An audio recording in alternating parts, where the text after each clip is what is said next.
Thank you all for coming back promptly. Celeste Condit is a distinguished professor of communication studies at the University of Georgia.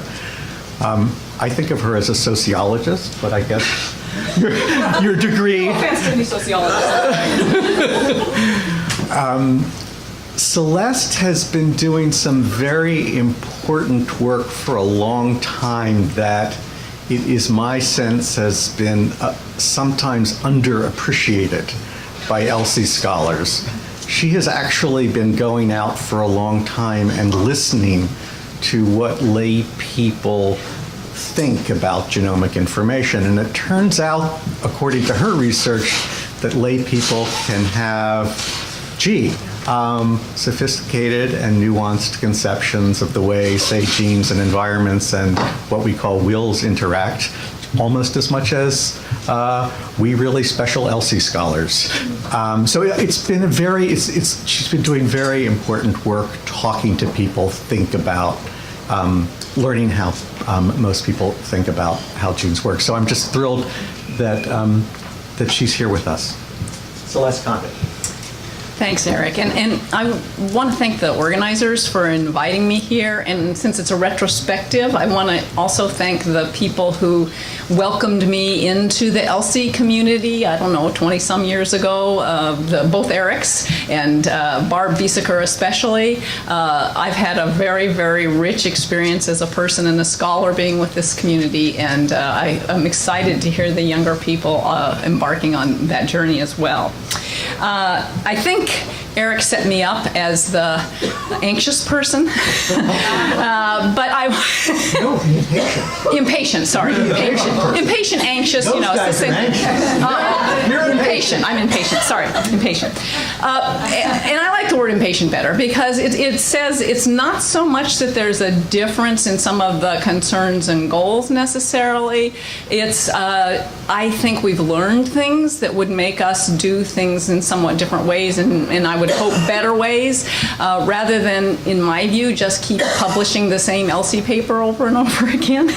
So I'm going to talk about that. People have already said to death the conference flyer point, which is that there were these predictions of negative psychosocial effects, and maybe they haven't been consistently found. And then the flyer poses to all of us a multiple choice question, right? What do we do now? Are we asking the right questions? Are we using the right tools? And so on. And I'm going to come down mostly on the expectations being overblown to begin with, but that then reflects back on maybe the question of what kind of tools and so forth that we might want to be thinking about to use.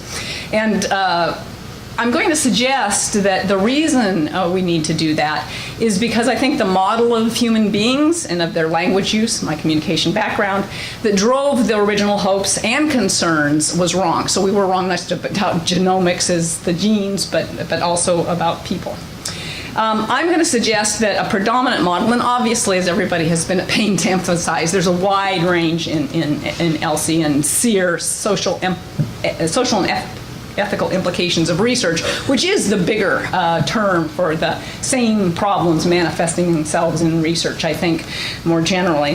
That there is kind of a common model. And that model holds, I think, that people are ignorant, simple-minded, inert receivers of information from the mass media. And an example of this, we had some examples on the previous slides. The nice term used was illiteracy about genomics, but it's a fairly common assumption, and it comes from our academic bias that, you know, we can only be important if we know stuff other people don't and if we're smarter than other people. But just to give you a quote to show you that it exists out there, I'll use Hochschild and Sen's study on views of environmental versus genetic causation. They give us a nice, complex account of the relationship of those things. And they say then, because the general public tends to hold less sophisticated views than do experts, this article treats the continua as dichotomies. Now, you'll see a methodological problem there. If we give people only dichotomies to respond to, they'll come back with dichotomies, And then we can say, see, they're simple dichotomous thinkers. So I'm going to suggest that in ELSI that kind of plays out, especially in the concept of determinism, that we think people are or will become genetic determinists. And there's an upside of that they'll change their behavior to accord with our public health models when we give them this important information. But the downside is that they'll become discriminating, even more discriminatory against others than they are now. I'm going to try to say that the ELSI research itself suggests that there's a better model of human beings, and that's actually one of the take-home values of the ELSI research, I think, is that people are actually observers, attentive observers of the world around them. They're not ignorant, right? They don't know the technical details about genetics, but I bet about 50% of the people in this room aren't going to pass the advanced genetics test either. They're actually very complex thinkers. There's a little fight in psychology about whether cognitive complexity is domain specific, but I think that is we can go into that argument, but I think cognitive complexity is domain specific, at least to the extent that if you don't have certain vocabularies, you're not going to reason with them, and then you're not going to look like you're a complex thinker. But people have lots of vocabularies they bring to bear to deal with these issues about that we call genetics, they call heredity, and so forth. And then finally, and maybe perhaps most importantly going forward for what we're thinking about trying to do, they're strategic deployers of information. And in saying this, I want to build on, and how's the name, Paul, is Heine? How do you say that? Heine? Okay, et al.'s paper. Take this quotation out of their paper. They say, essentialist beliefs may be utilized to satisfy personalized epistemic needs. I'm going to cross out the epistemic part, it's all kinds of needs.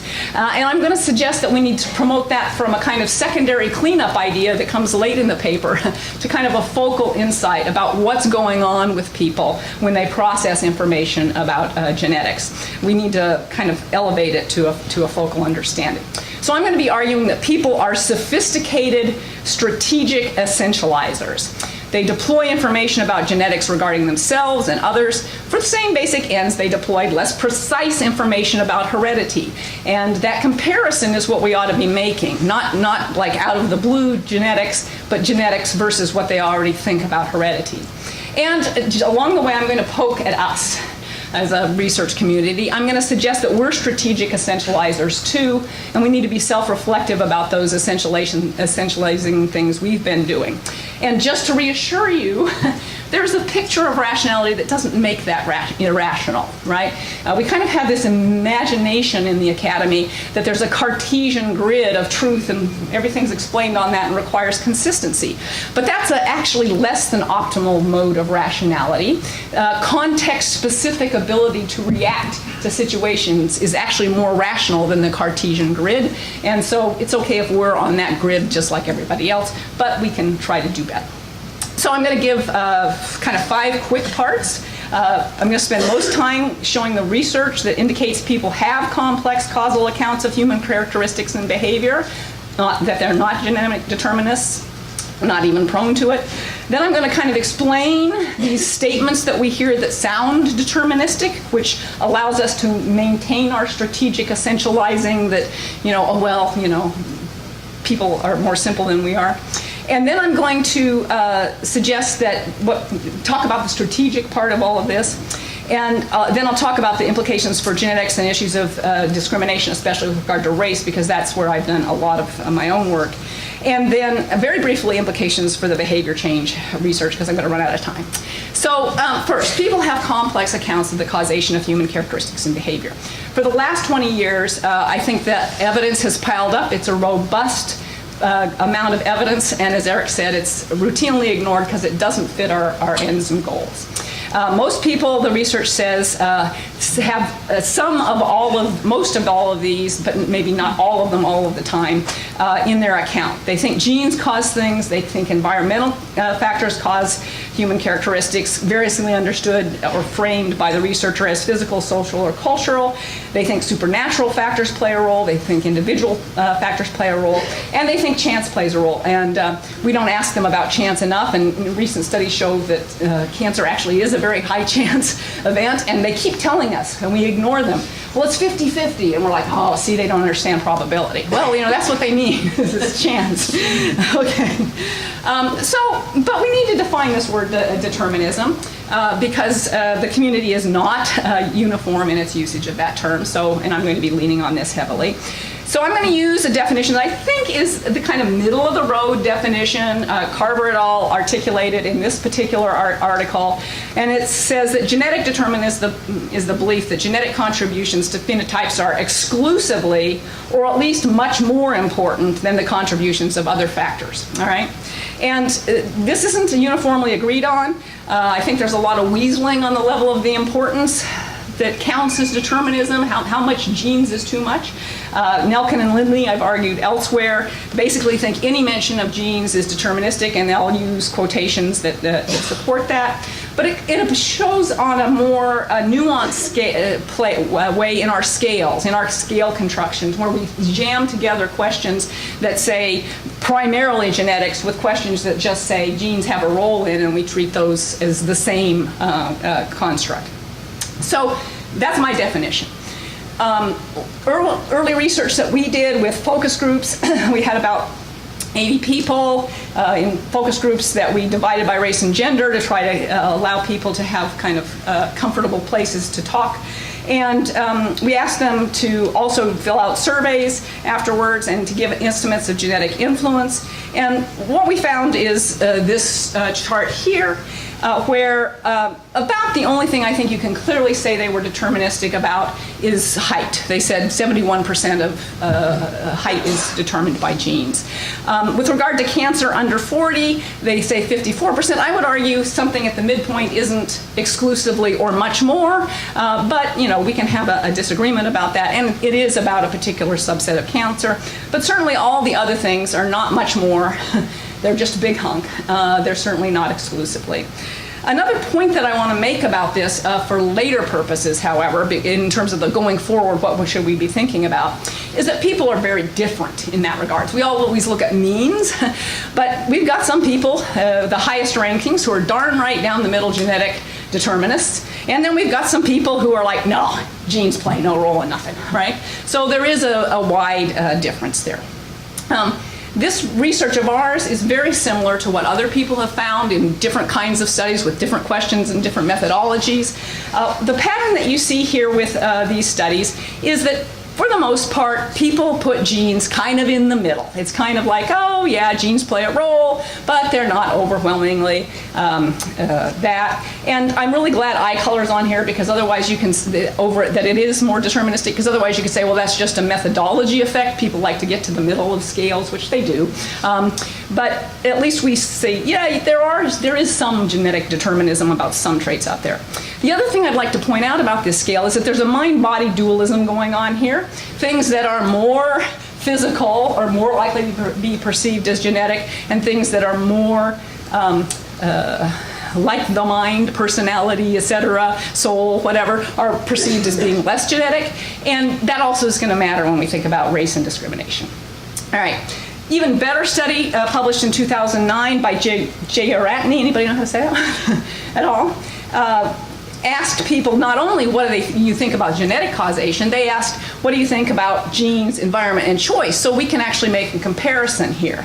And 1 is very little, 4 is just about all, so somewhere between 3 and 4, presumably we're up to the genetics determinism side. And as you can see here, they're not much determinists about anything. They think that there's a pot that's genetic and a pot that's environment, and there's a pot that's choice, and they're all about the same.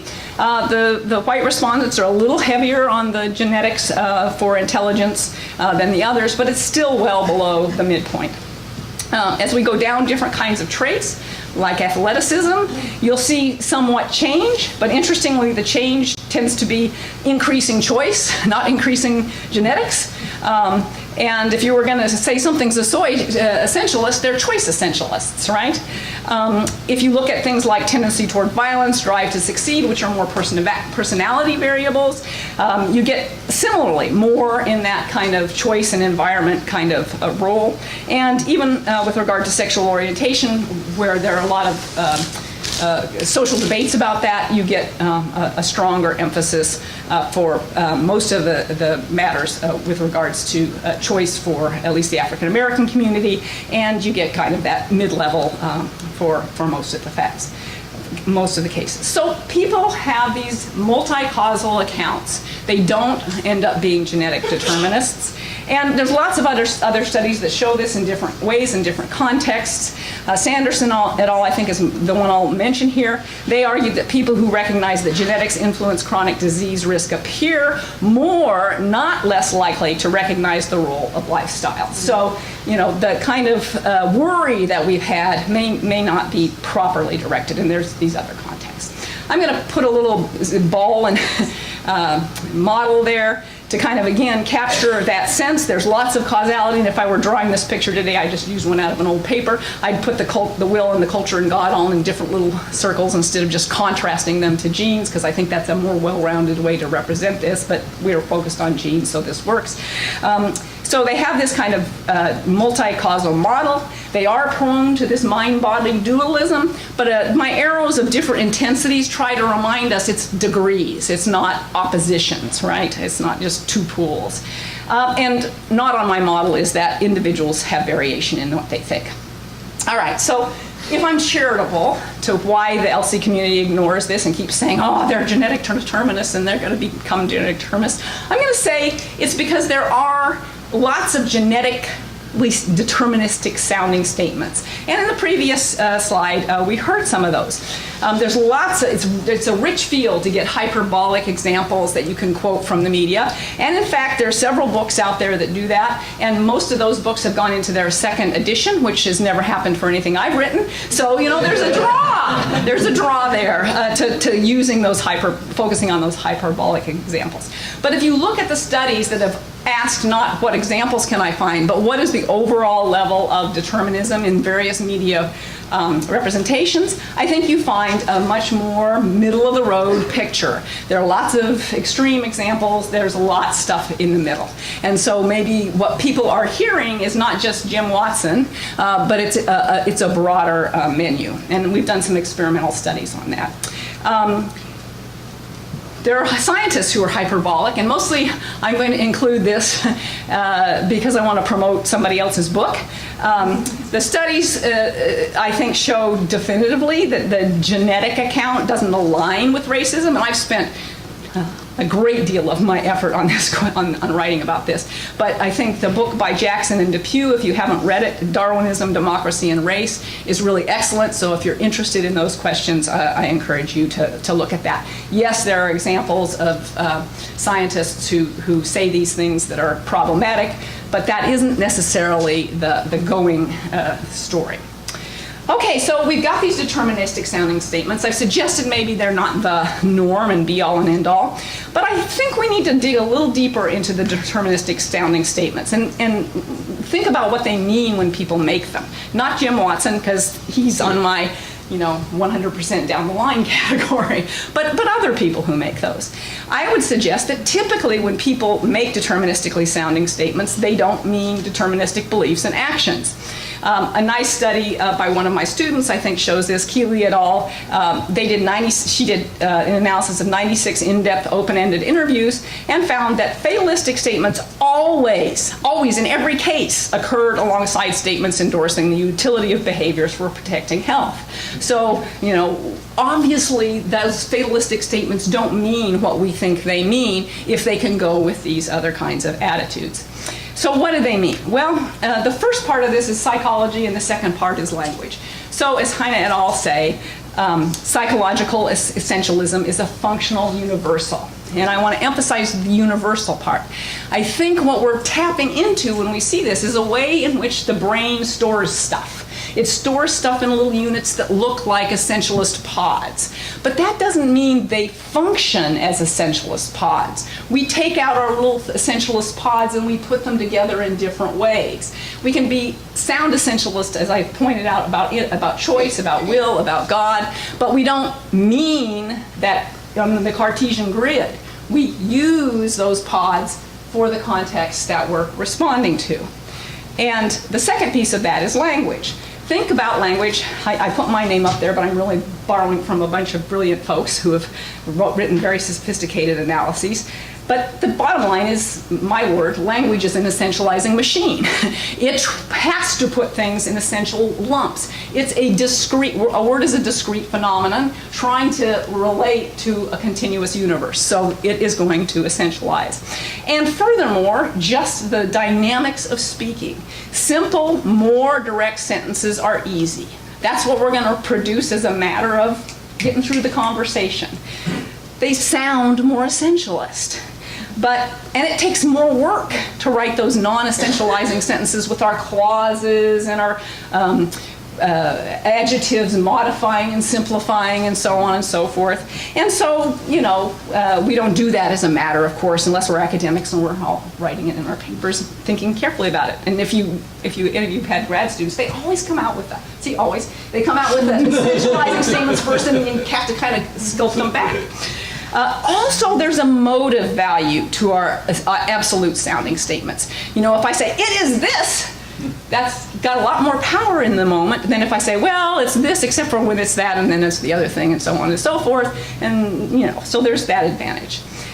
But we, I think, need to stop thinking about the grid that we can produce with certain experimental methods and instead think about the application, the use. How is this sentence working in this particular context? Now, I want to share with you how I kind of came to this perspective, though it's probably been working in my background or I wouldn't have gotten there, because maybe that'll help clarify a little bit, make a little more sense for you. I came to this with doing an interview study on people's understanding of gene-environment interaction. We were trying to use teaching or eliciting the concept of gene-environment interaction on the theory that it would help people improve their behavior change intentions for all the reasons that you can guess from what's been said so far. And at this point, I want to make a plug for ELSI funding. And I agree with the speaker at the mic earlier who said, really, we could do this with everything in science, and we should, but this is where we happen to get the money to do it, right? And so it's been very fruitful, I think, if we take the lessons. So I couldn't have done this research in this way without a big pot of money. If I were just trying to do it out of my academic office, I simply couldn't have done something this complex. And so this is, if part of our future mission is to understand human beings and that genetics is the kind of thing that gets us all as a society motivated better about understanding human beings, then that's a great mission, I think. So anyway, I was able to have a very complex interview protocol. We asked about 3 different diseases, which we've chosen because they were very different from each other. And in addition to that, I was able to have a long protocol with a lot of people so that I could see the different dynamics of this usage and understanding of genetics and environment. First, like any good qualitative researcher, we had an open elicitation phase, so we just asked people, well, what do you think causes lung cancer? Or what do you think causes heart disease? And then we prompted them with individual cases. We say, think of somebody you know who has lung cancer. Why do you think they got lung cancer? And if they gave us 1, we asked them for a second, and so on. And then when we'd exhausted that, we went on to prompt them with whatever else we were thinking of that they weren't thinking of. So if they hadn't said diet, we'd say, well, do you think diet could have played a role in that lung cancer? Or if they hadn't mentioned exercise, we'd use that, and so on. Or genes, obviously. And then finally, we prompted them with a gene-environment interaction vignette, because we really wanted them to engage the relationship in genes and environment, and we knew from past interviews that was hard to get them to actually engage that. So as I'm watching the interviews, and again, here's where the money comes in, I was able to do some interviews myself and then train some interviewers and then watch from behind a one-way mirror. And that is so much richer. When you're interviewing yourself, your mind is going 1,000 miles a minute on the dynamics of communicating with this person. When you're reading a transcript, it's rich, but there's things you don't learn. Even when you're watching a videotape, what you lose is that sense of possibility of intervening in the moment, even though you know you're not going to intervene in the moment, right? And so what I had was these kind of intense reactions, like, these people are contradicting themselves. She just said it's about genes, and now she's saying it's about this, and what's wrong with these people? And of course, I've been trained not to ask that question. So when I heard myself ask asking it, right? Then I went into my scholarly mode, and I said, okay, you can't assume they're rational. You have to assume you don't understand, okay? And so then I started looking for patterns. And of course, there are 3 patterns. The first one is the one that was in the literature, which is, that priming effects matter. If somebody hasn't mentioned genes, and as I've shown already, they believe genes is a factor, and I say genes, then, well, they're going to say genes. Okay, they're going to add that to their list. So that was one element. The second element, by asking about individuals and different individuals, I was kind of hit in the face, well, duh. Yeah, if you're talking about a smoker who got lung cancer, the most reasonable attribution is, well, it's probably because they were smoking, right? But if you're talking about a health nut marathoner friend who got heart disease, then you're like, well, I don't know, maybe it was genetic, right? Individual cases are different. And furthermore, we all operate behind that veil of ignorance. We don't really know what the cause of a particular disease was. So what we do is we reach for the best story. And notice, their stories have a particular goal. Our stories, in our strategic essentializing, also have a particular set of goals. So what you're going to do is tell a story that aligns best with your immediate priorities. That's the strategic part, all right? So we have lots of things we can prime. We can prime them by the individual case. We can prime them by our own motives. So we published a long analysis of a particular interviewee in Public Understanding of Science. But I'm just going to kind of summarize the gist of that. Basically, this woman was saying, I'm in a diabetic family, and I like to eat fried foods, and I don't like to exercise. So my diabetes is or will be genetic, so I might as well eat what I like and watch TV, right? But my son, okay, he had better eat right and exercise so he can control his risk for diabetes, because behavior matters. So you see the motivation there. I don't care so much about his enjoyment. I want him to be healthy, right?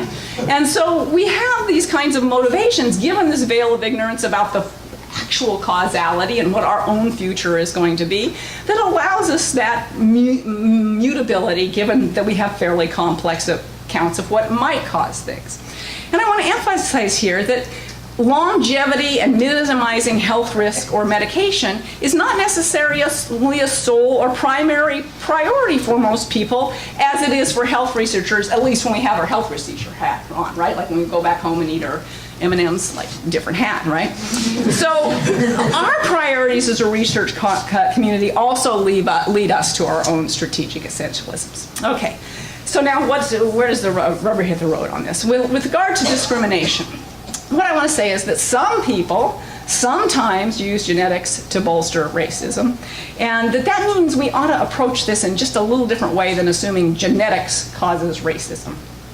Okay, so taking the same kind of approach, the research that we started with was to try to understand how people understand the model of the relationship between race and genetics. And in Public Understanding of Science in 2004, we published a summary of 3 focus group studies we'd done, a random digital survey and a community-based survey. And I think the evidence in that shows that people do identify race predominantly by physical features, and they think that physical appearance is caused largely by genetics. And so if you ask them a question like this, genetics plays a primary role, so that's a deterministic term, in determining an individual's race, the majority of people are going to strongly agree with that statement. Very few are going to strongly disagree. But if you go back to how they allocate traits, these are going to be physical things: skin, hair, facial features, eyes, body structure, and so forth. They don't think that all characteristics are genetic. So not all racial differences are genetically determined. They can attribute any racial differences they seem to among different groups to culture, to family, to environment, to individual sources. We've kind of tended to assume that if they think races are parsed by genetics, that all the other baggage is what goes along. And that's not the case. If you take that little model that I had and array race along it, what you see is it's much stronger on one end than on the other. So at that other end, we can still attribute, if we think there are differences by race, to these other kinds of causes. And people routinely do that. So an illustration in a focus group discussion, the participant asked back to the moderator about the causation of various environment, or I think it's emotion here, between race or just genetics. Then the participant says, you mean between races or just genetics? I don't think between races. I think they think it's related to genetics, but not between races. And then another participant says, well, yeah, because you've got quiet Asians, Caucasians, African Americans, you have loud Asians, and so on. And the moderator pushes, well, what about behaviors like bullying or nurturing? Do you think people believe that members of different races have different emotional tendencies? The person says, I don't think so. Well, I've never heard anybody say they believe that. It depends on how you're raised. Because you see, your daddy's a bully, you might turn out to be a bully. Yeah, I still think it's environment again. It's all environment. Yeah, it's environmental. But there are some disagreeers. We get on how you're raised. P202 says, I don't know. I think some races are more emotional. Because like, I know my family, you go see us at Christmas and it's just loud and festive. And you know, some people's places it's quiet and proper, you know. And the other people respond, well, that's environment. Or I think it's cultural to mean that. Yeah, it's cultural, not genetic. It depends on your household, how it is, how your home is. And then 203, a different person kind of objects a little bit. I think in some instances it can be genetic, and others on how you see your parents as you grow up. Right, how you're raised. And then 205 puts some levity into it. I don't think people see a black guy and say, oh, you must be happy because he's black, right? And everybody laughs, okay? And they say, I never heard anybody say that, and so on. So we have different examples of that. So people are able to think about, okay, the things that we think of as race, skin color, hair, eyes, are genetic, but that doesn't mean these other traits are genetic. And we asked this in the random digit dial study in a way that is not completely unproblematic from a researcher's point. That's the sociologist part, Eric. Researcher's view is that you have to ask this as a compound question. And when you ask as a compound question, you don't know whether they're saying no because they don't think there are any racial differences, or whether they're saying no because they think there are racial differences, but they're not caused by genetics. But if your goal is kind of a progressive, happy world in which people don't think race and genetics are linked together, the study shows that people pretty much don't think that. So all of these are below the midpoint. Most of them are about as close to strongly disagree as you could get on this kind of survey, especially when we know there's that tranche of people out there who have that kind of negative attitude that we don't want to see. And so what I think we're saying is, as in the other case, some of our assumptions about what people are thinking out there might not be true. And other studies have shown similarly what I would call low genetically based racism. Again, the study that was circulated to read showed that, said that people assign genetics only slightly more than a third of the variation with regard to a set of racial stereotypes. Okay, you know, we'd rather it be zero, but a third is well below like what's going on in the entire world. And other studies find the same results. But again, now here I want to poke a little bit at our own essentialization. So, for example, Bird and Ray say that their study shows, in general, whites attributed both blacks and whites' personality traits and behaviors more readily to environmental explanations than to genetic explanations. Okay, so people are heavily invested in the environmental account. But that's not what the headline, you have to dig through the paper to find that, right? What the headline is that whites are more accepting of genetic explanations for blacks' traits and behaviors than of whites. And that is true in a small way, and I'm not saying it's insignificant. But that's not only the whole part of their take-home message, they then take that piece to conclude that biological determinism is embedded in white racial ideology. And that's not justified by their data. That comes from our own kind of projection about, you know, this mass nature of white, our essentialization about what whites believe, and so on. And I think that we need to kind of rethink that, and that there are implications. So I will say racists are strategic essentializers. So in a study by Ramsey et al., where they looked at both qualitative and quantitative results, what they found is those whites who had strong negative affect toward persons of other races appropriated both genetic and environmental accounts to bolster their racism. All right, so the racism is prior here, and I think the questioner's question implied that. With people who had more egalitarian attitudes found ways to incorporate both genetics and these other accounts into their schemas. Lynch et al., this was one of my students, did a study where we exposed people to multiple rounds of messages from the mass media to see, well, maybe that multiple exposure is going to have the effect. And interestingly, what we found is we increased genetically based racism, but we didn't increase racism on any of the standard measures. So what we're doing is we're driving people to account for their racism with genes, but not necessarily changing their racism. And that may have a consequence, but we want to think about that consequence rather than just about the idea that genetics itself causes us to think racistly. Okay, I'm not going to talk about that one because I'm almost out of time. So that's again to say maybe we've been strategic essentializers too. And I want to bring in here history. We had racism before we had genetics, right? And people say, well, that means, there's a tie there, but it also means what's causal is maybe different than what we like to emphasize. And frankly, I found quite surprising, my own essentializing, this study by Costera and Clement that shows that in non-Western cultures, this genetically based racism is much higher than in Western cultures. And so, that upends some of our strategic goals here. So I think genetic determinism is one available account among others for people with racist agendas to use when they have that. I want to say that's important. I don't think that means, okay, so now we don't worry about racism. But, and I think, though, it redirects us. If these people happen to be the people who have the social power to shape our laws and institutions, okay, and read that in our political moment, it doesn't matter if they're outliers, right? If they have that power to shape how we get medicine, to shape other factors, then we have to address that. But we don't want to address it by saying, oh, well, see, the American populace are a bunch of genetic determinists who are racist. Because actually, we have resources in that populace, if we look at the data that I say, that will provide us some way to address that larger picture. It does, however, require different models of humans and different methods. We need a political, social, psychological, not just a psychosocial model, or even, as the questioner said, and I think it is very important, the social structural element of economics and other things is also important, but we also, I think, need that political piece, which has been, as somebody else said, very dangerous for ELSI to engage in. Finally, people are sophisticated, strategic, and essentializers with genetic-based health information.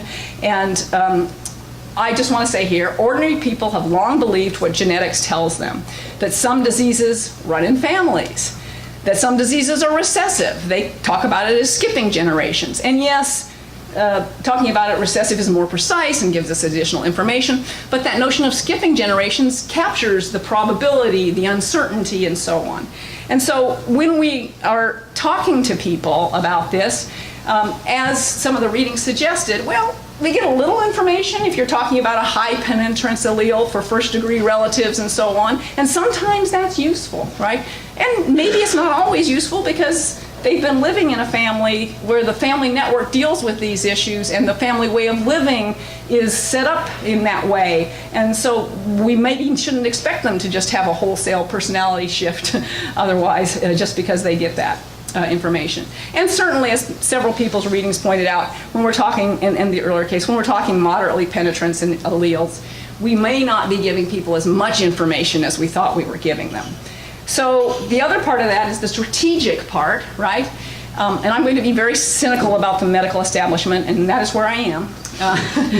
So your genetic information tells me I have some probabilistically elevated risk of a particular disease, which I already kind of knew. So to lower that specific risk, some variably indeterminate amount, you can't tell me, right? You want me to undergo painful and somewhat risky surgery, disfiguring myself to some degree, because all surgery is somewhat disfiguring, or you want me to undergo constant medical surveillance from a disjointed, profit-oriented medical system that treats me like a broken down car in an auto body shop. Been there, done that. give up things I love in my life, sweat and suffer, or take medication with unhappy side effects. And really, we're surprised that they don't. Okay, so yes, maybe I essentialize the genes, or maybe I essentialize some other element, like I can stay cancer-free with my powerful will, that's my father's approach, or through prayer, that's my grandparents' approach, or by eating dandelion extract that this other expert says is going to help me, okay? So maybe we need to think about those more complex forces and ways. Mostly, people go on with their lives. So the implications for the going forward part, very briefly, are social ethical implications of research. Researchers' own strategic goals have a favor of finding that genetics is a big problem, okay? Or that our research in genetics can provide big solutions. The data cast doubt on that. I think probably scholars are going to keep doing the same things because I've just said that's how we roll. But if we could be more scholarly than human in health behaviors, I think we would accept that human beings change in all kinds comes in small effect sizes. And that matters. Small effect sizes add up. You know, 2% of 300 million people, that's not potatoes, you know? Okay. And in discrimination, I think we need to focus on those who are prone to deploy genetically based racism, where they deploy it, how they deploy it, and how to counter that. And here's the shameless book plug. I walked away from ELSI 10 years ago because I wanted to understand these political, emotional dynamics that I was seeing. My book, Angry Public Rhetoric, is coming out in August at University of Michigan Press. I try to put together the biological, the linguistic, and the social dynamics in that. So if you're interested in those things, you want to see that, maybe. With regards to model, I think, again, it needs to be a political model, but it's not it's a Gramscian model rather than the dominant ideology model, and I worked through that a little bit. And with regard to the model of humans and language, I think we need a little Wittgenstein, Bakhtin, Aristotle, and Foucault thrown in on top of our Plato and Bacon to make a more complex model for ourselves. So, thank you. Your turn.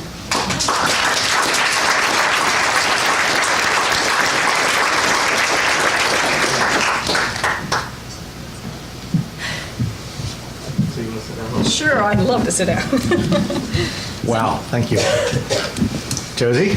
I just wanted to know how you put together the call to focus on people who are racist who would use the genetic information in that way, and the insight that we're all called upon to acknowledge, which is that we are all racist.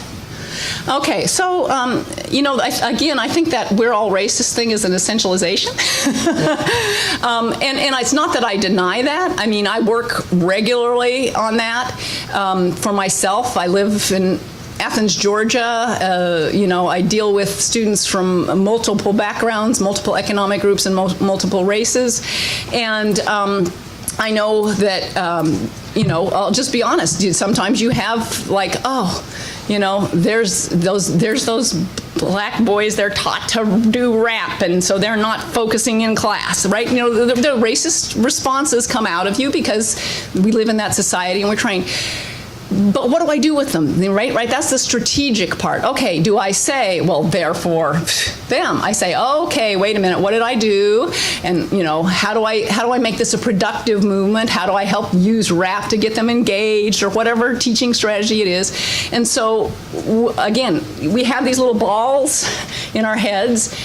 I think the evidence is good that all cultures have those kinds of balls. They break them down in different groups, between in-groups and out-groups. You know, if you look at the names that most indigenous groups use, it's the people and the bad outsiders.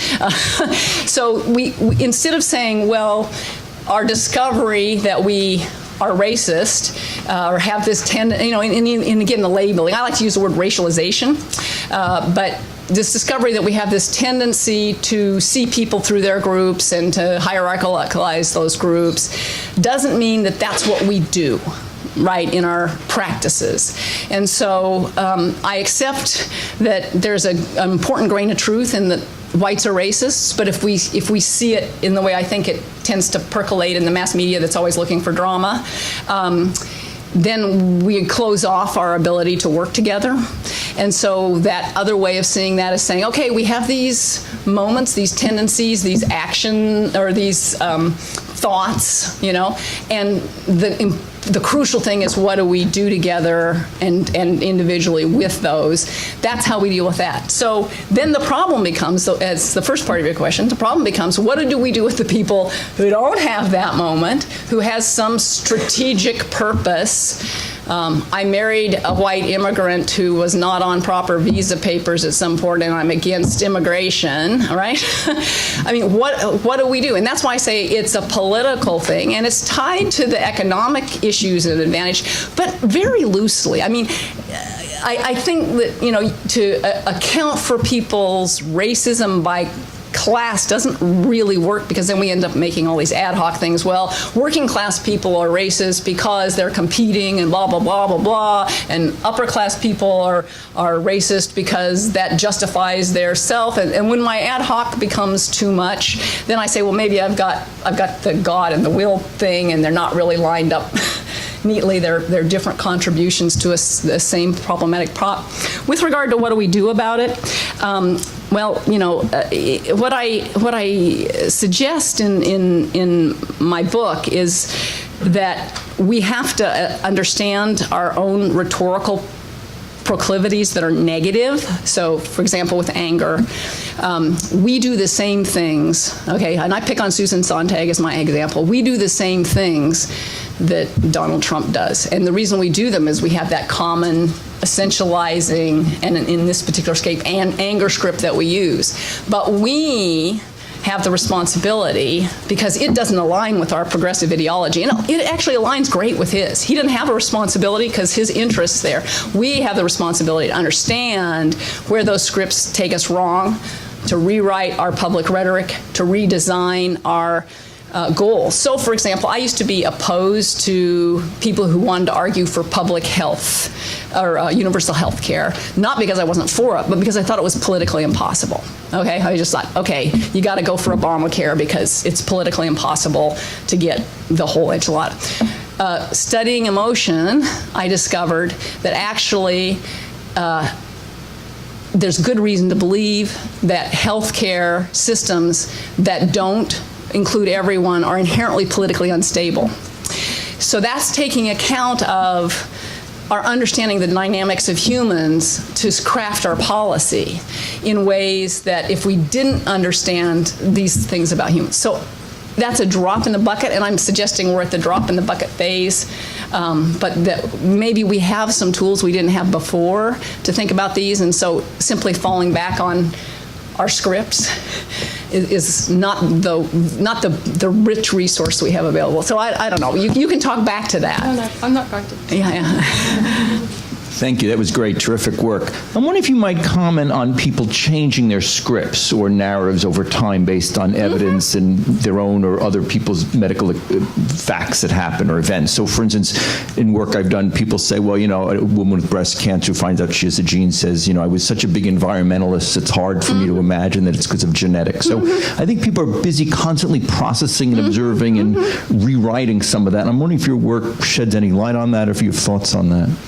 Yeah, I mean, I was trying to get at that in the multiple exposure studies because, to me, it's a live question. Like, I can show that people have these complex accounts, but I can't show they won't change under persistent pressure, right? And so how do I methodologically sort out the strategic reaccounting that might go on that doesn't change any fundamental structures from the changing of the fundamental structures? And I don't have a good answer for that, so that's a good question for us to kind of, I think, methodologically engage in.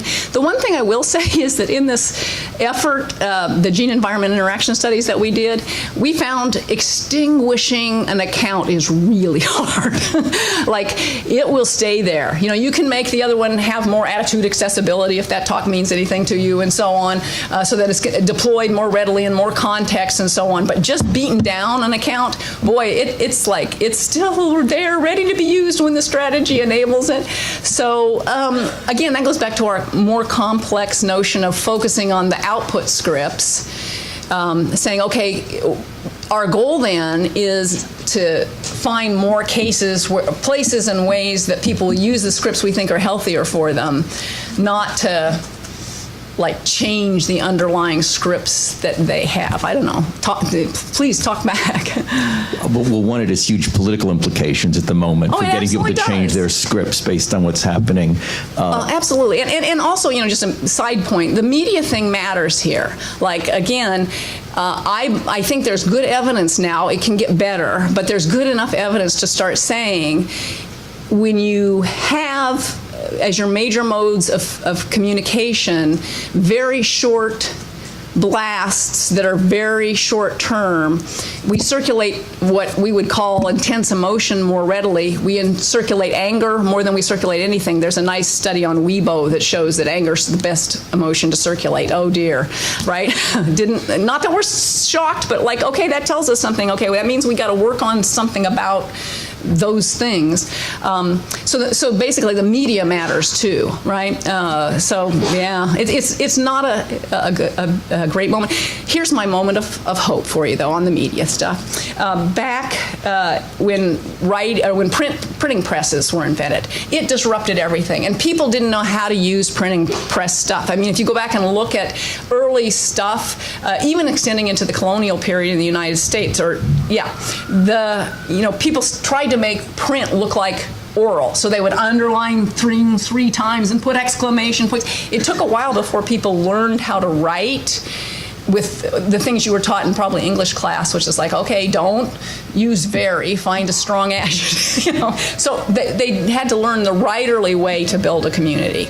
Now we have to learn a Instagram, Twitter, whatever way to build a community. And communities do try to kind of cooperate with each other. And again, that's with regard to the previous speaker. Our goal has to be that building of that cooperation rather than that articulation of our own anger, I think. But anyway. So. Hi. Great work. Thanks. Really interesting. Would people please introduce themselves? Sorry. I'm sorry I haven't been urging people to do that. Sorry, my name's Amani. I'm from NYU.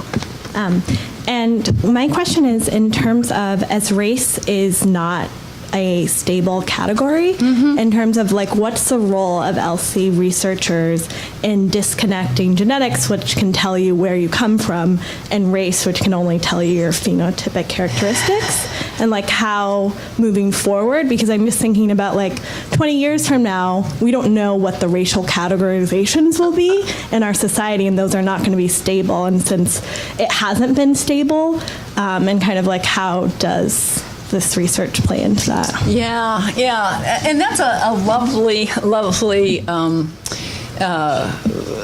point of emphasis to make, because I do think one of the risks of talking about race the way we have is we participate in the stabilization of categories, right?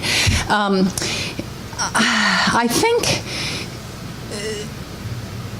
that's the next generation's challenge about how to do that. But I tried. And so many people have tried. I've written a half dozen articles explaining in what I thought were lay terms to the Humanist Academy and so on why these ways in which people have equated race and genetics are bad.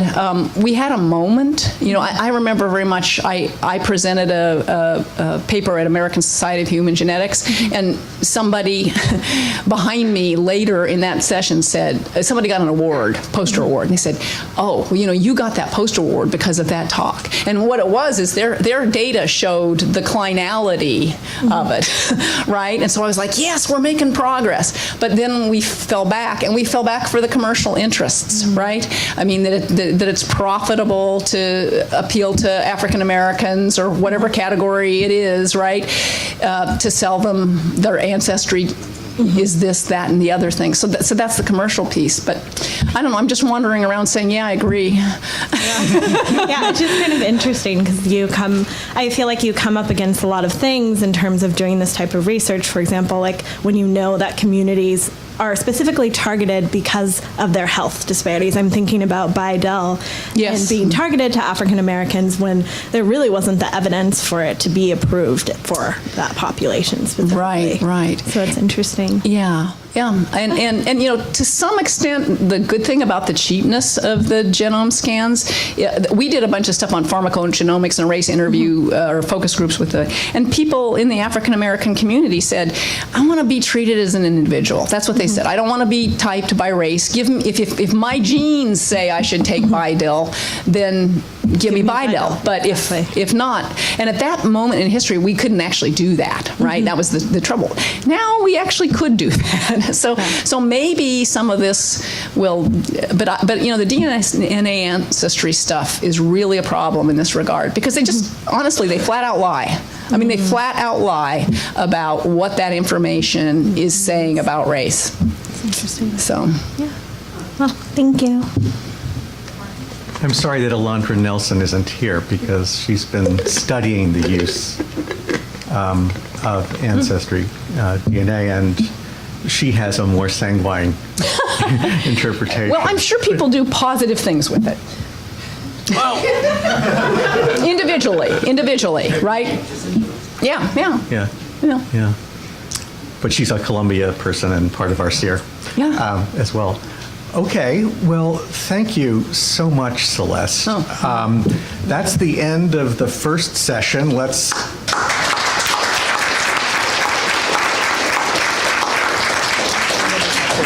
We're going to go straight into the second session. You'll be relieved to know